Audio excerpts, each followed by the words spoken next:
feeling, fuck the system. Well, I already did that like an old flame. I was sent to earth with a mission. But first I gotta work through all the old pain, work through all the traumas that affected.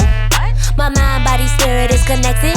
I'm tryna feel good, it's time to heal good. I'm tryna feel good, it's time to heal good. I'm tryna heal. Hey, I'm Makenta. And I'm Tabisha. And this is Heal Good, a space where we take healing into our own hands. Because we know if you want to feel good, you gotta heal good.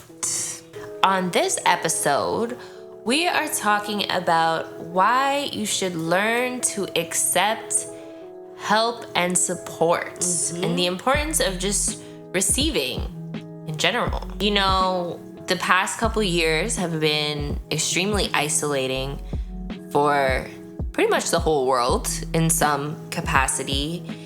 And as human beings, you know, as we start to like move out of that and really reconnect with communities, whether that be online or in a physical sense, it's important to remember that humans are beings of connection and community, and that's something that's natural, something that we crave, something that we're built for. When you hear the phrase, like, it takes a village to raise a child, like, that was actually true at some point in time. And as we've evolved with technology and all sorts of other things, we can kind of forget and think that we are alone or that we have to do everything alone, which is actually a trauma response of thinking that you never should ask for help or that it's weak to ask for help. I just 1,000% agree with everything that you're saying. It's definitely a trauma response to just want to do everything by yourself. And I think it's important to always know that there's help available for you, whether that's emotional support you're looking for, extra emotional support, extra support when it comes to mental health, when it comes to finances, or physical. It could all really be holistic.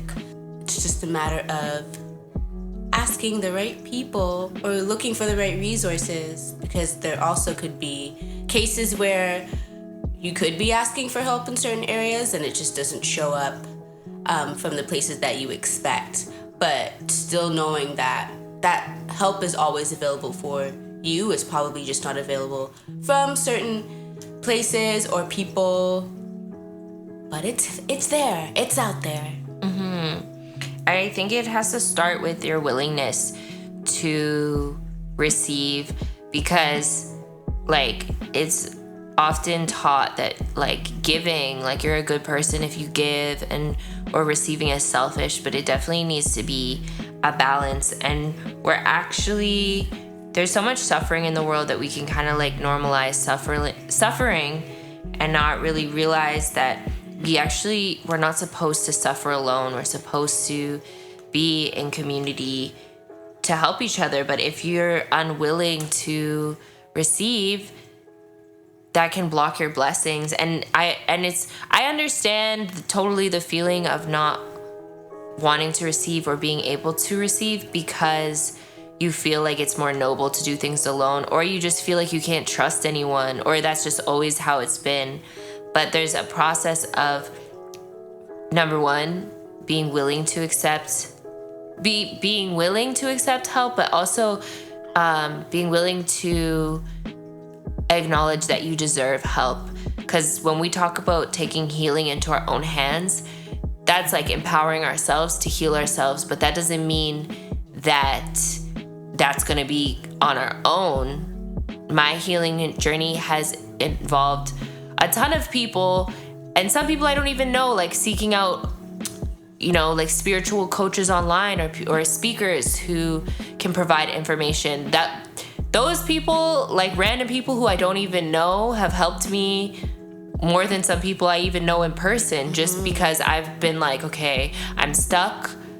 A simple Google search can bring you help sometimes. But if you're stuck thinking you have to just figure it out on your own, that's not the point of taking healing into your own hands. It's that you are empowered, and when you help yourself by allowing others to help you, because if you don't want to be helped, no one can really help you. If you've ever been in this situation where you're trying to help someone and they're refusing to accept your help, you know how frustrating that is. You actually help others by letting them help you too sometimes. So here are some, I guess, steps you could use depending on what area of life you may need extra support in right now. So here are some tips that you could use in any area of life that you may need help right now, and it kind of all just connects. So first things first is just allowing yourself to be vulnerable. I think that's super important regarding whatever area you may need that extra support in.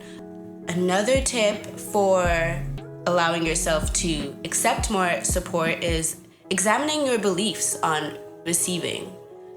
A lot of beliefs we've inherited, and it's important that we look at those so we can kind of rewrite our experience going forward. Say you have beliefs about what you can achieve. It's important to look at where you've adapted those beliefs from. I'm sure you have an idea, right? Just by reflecting for a little bit and figuring out how you can rewrite that. Say you have beliefs about money, which I feel like is a huge highlight right now with the time that we're in. How are you rewriting that belief?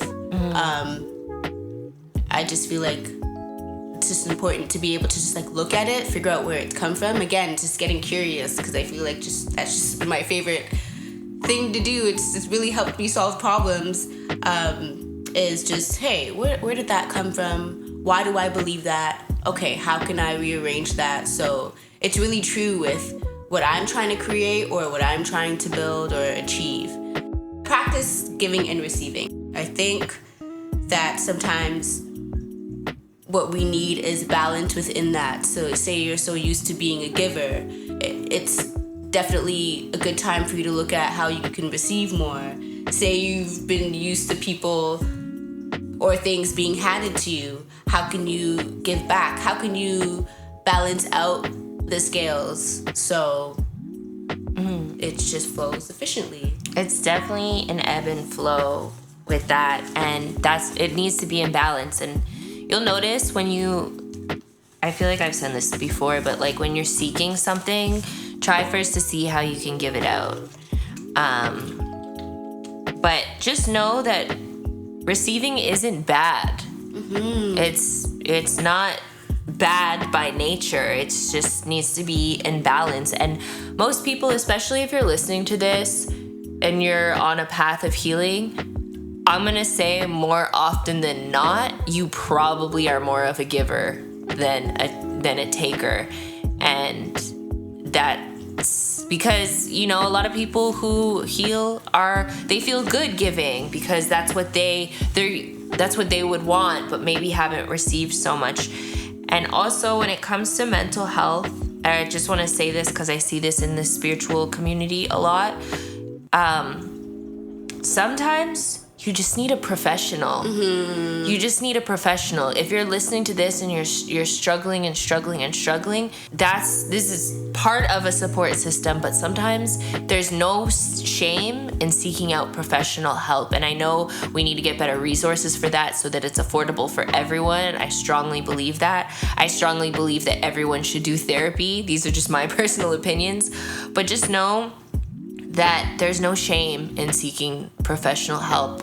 And I just kind of want to put that out there to end with that, because there's still so much stigma towards even getting help in that way. It's almost like, oh, you're a failure if you need help. No, not at all. It's a sign of strength to accept help, because it shows that you're actually trying to help yourself and you're realistic about the fact that you can't do that alone. No one can, honestly.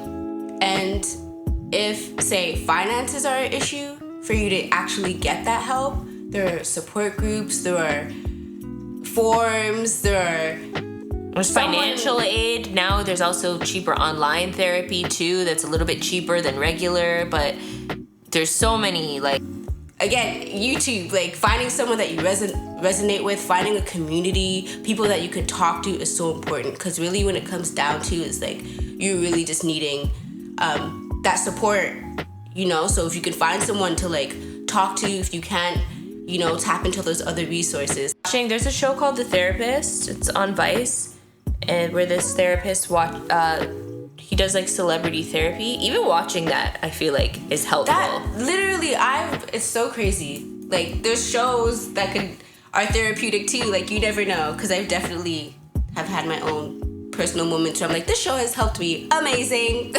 you know. But it's not like that for everyone. Some people need more help than others, and that's okay. And that also comes with like if you see your friends in therapy or even on medication, because there's even still a big stigma about needing to be on medication for things. Don't stigmatize people for that. Let people get the help in whatever path is working for them. Even sometimes it's like people are like, well, this doesn't work, it's just a placebo. Well, if it's helping, then it works.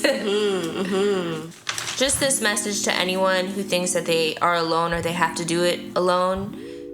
Even from that aspect, I personally think none of us are ever fully alone. When we really open up from a spiritual perspective, you're not alone. You just have to be open to seeing. And it takes time. It takes time, but believe that you're worthy of the support. That's the most important part of that, is believing that you're worthy. And that's why we do this, is to just find one form of support for people. And someone could say the same exact thing that we're saying. It's just like you got to find the person who says it in the way. If we're not the people who support you on your journey because we're saying it in a way that doesn't resonate with you, then there's someone else out there who will speak to you the way that resonates for you. And it's just about finding that. If you are having any trouble in your life right now, just know the support is out there. And even try the affirmation, very simple, I am open to receiving. So we'll be here helping you and ourselves heal good.